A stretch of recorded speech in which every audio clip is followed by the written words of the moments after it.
Au nom du Père et du Fils et du Saint-Esprit. Amen.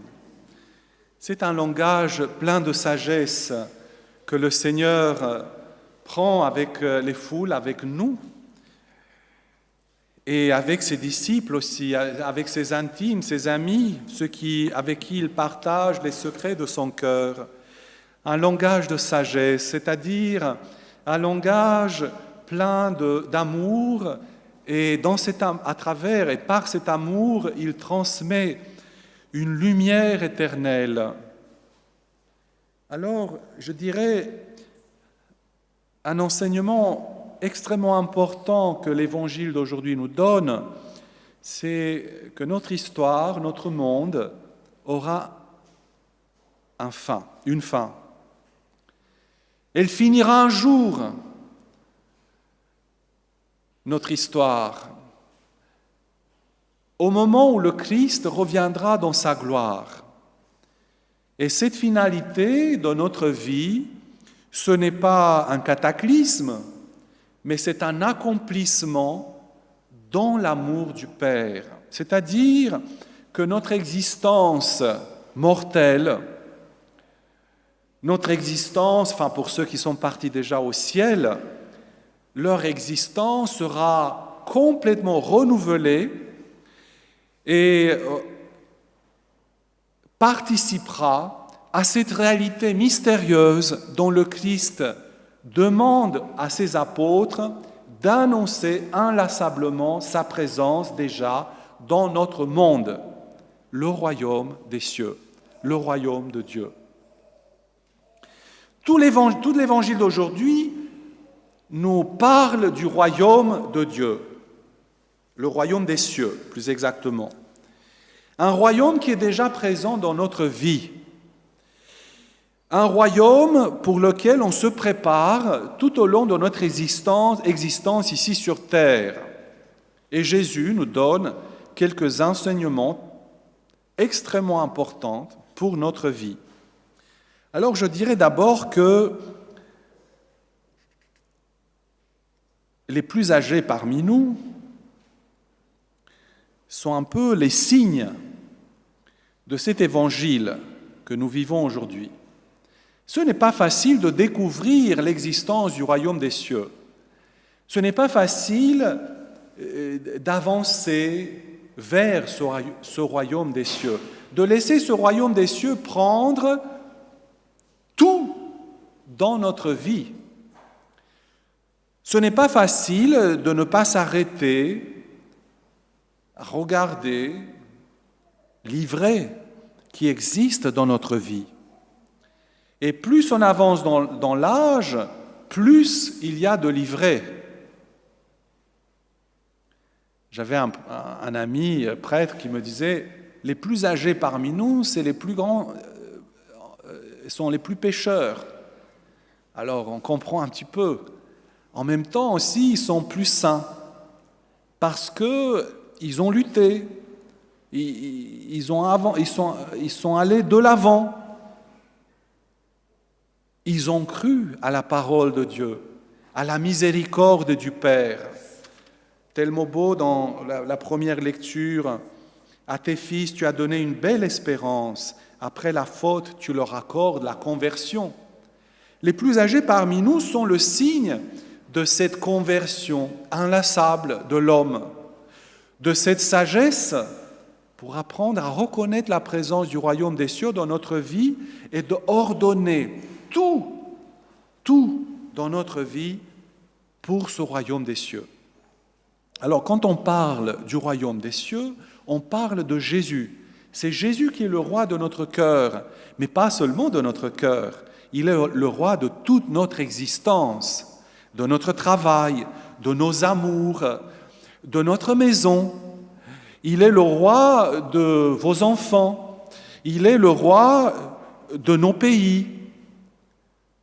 Il est le roi du monde, il est le roi de l'univers. Alors, ce n'est pas facile de voir ce royaume des cieux. En tout cas, attention de ne pas le confondre avec le royaume de ce monde. Et Jésus, il est très clair sur cette question. le royaume de ce monde, il est plutôt sous l'emprise du mauvais. C'est-à-dire, il n'est pas tourné vers Dieu, vers l'éternité, vers la vie éternelle, mais il est tourné vers la terre, vers une existence si longue qu'on peut, ici sur terre, sans horizon divin.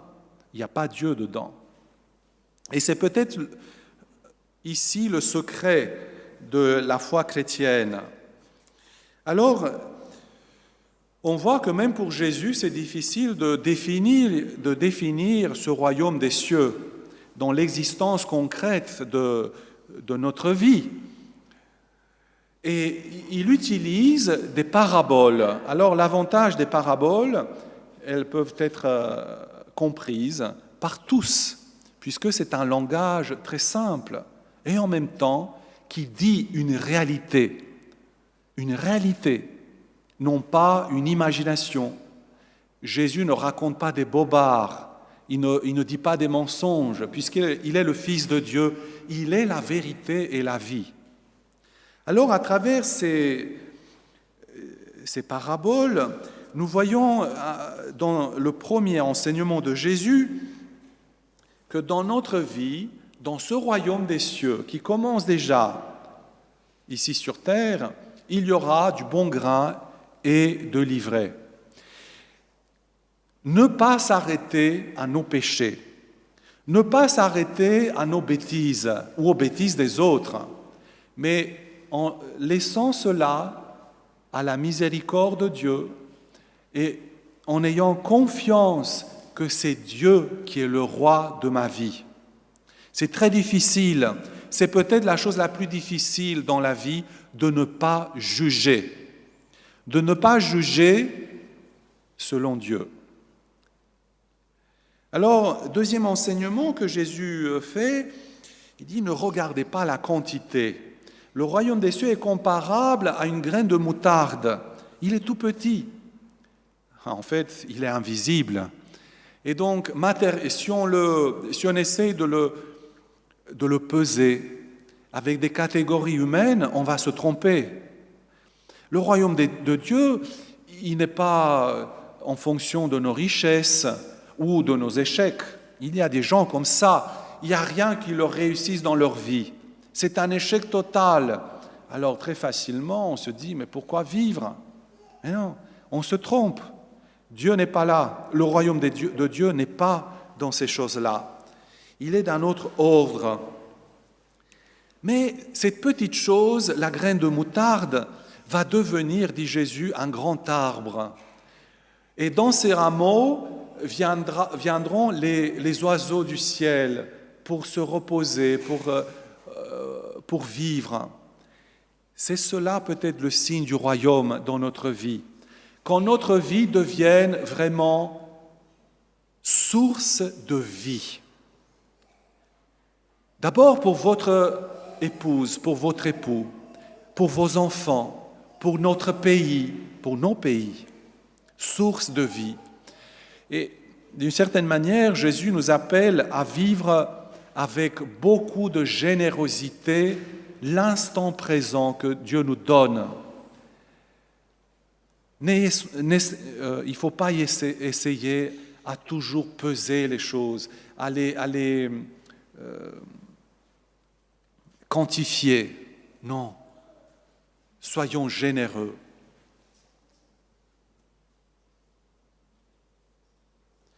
Troisième parabole que Jésus prend, la parabole du levain dans la pâte. Alors toujours, cet aspect, le levain c'est quelque chose de caché, on ne le voit plus. Une fois qu'il a été mis dans la pâte, il va transformer la pâte, il va faire monter la pâte. Et c'est ça le royaume de Dieu.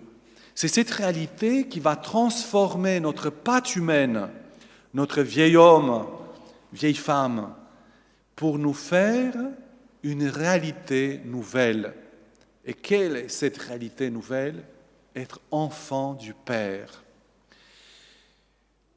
C'est une grande grâce quand dans notre vie, chacun de nous, nous découvrons à l'intérieur de notre cœur ce regard du Père, cet amour du Père, et on se découvre comme enfant bien-aimé du Père éternel.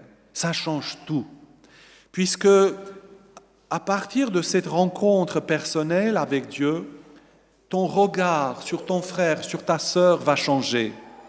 Et à travers ton histoire, tu vas grandir dans ce que nous appelons la miséricorde. Tu vas regarder l'autre comme le Père éternel le regarde. Et tu vas devenir source de vie pour ton frère. Et c'est vrai que c'est un peu le propre des grands-parents et des personnes âgées. Quand on a vieilli, quand on a bien vieilli, si j'ose dire, c'est-à-dire qu'on a grandi dans la grâce de Dieu, nous devenons pour les petits source de vie. Ah les petits, c'est pas grave, relève-toi, va de l'avant. La vie vaut la peine d'être vécue. La vie, c'est le chemin avec Jésus. La vie, c'est la vocation que Dieu t'a donnée. Dieu nous appelle à la vie éternelle. C'est ce que dit Jésus à la fin de cet évangile aux apôtres. Notre vie, c'est un mystère caché dans le mystère de Dieu.